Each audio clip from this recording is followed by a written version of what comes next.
I've noticed that taking ownership of my part in the gospel leads me to working harder and finding more joy in my service. I didn't care so much about gardening until I owned my own home, and then I got really into it. And I think that has a lot to do with having ownership over something, and it makes you want to care for it more. In the garden, you get seeds and you plant them, and you have to follow the instructions on the package, but you don't always want to follow the instructions. You think you might know better. I've definitely done that, and things haven't worked out as well. But you learn as you go, and even if you make a bunch of mistakes, you still create something beautiful that the work and the effort you put in bring you joy, and it brings you something beautiful to look at, and it grows your soul. We learn the same lessons. We all came here to earth to learn the same lessons, but it's going to look different how we get there.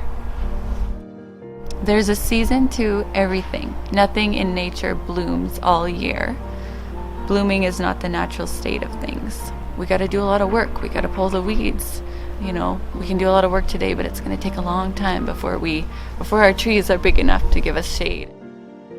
Slow growth and preparation, blooming, yes, and then sharing, harvesting, being cut down, and death are all important.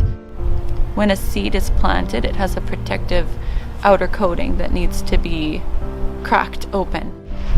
It has to trust that the light is up there, and that if it breaks through, then it's going to be able to thrive once it gets into the light of the sun.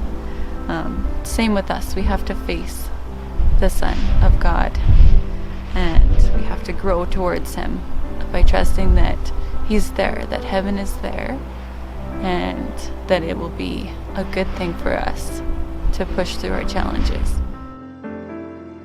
One of the unexpected blessings of me getting into the hobby of gardening has been connection with others. I've been able to connect with people because I have something to give. I grow a lot of flowers, and I have too many flowers to cut and put on my table, and so I'll pick them up and I'll go find someone that the Spirit speaks love into my heart for, and I'll give them some flowers, and we're connected. And that's a huge part of our gospel.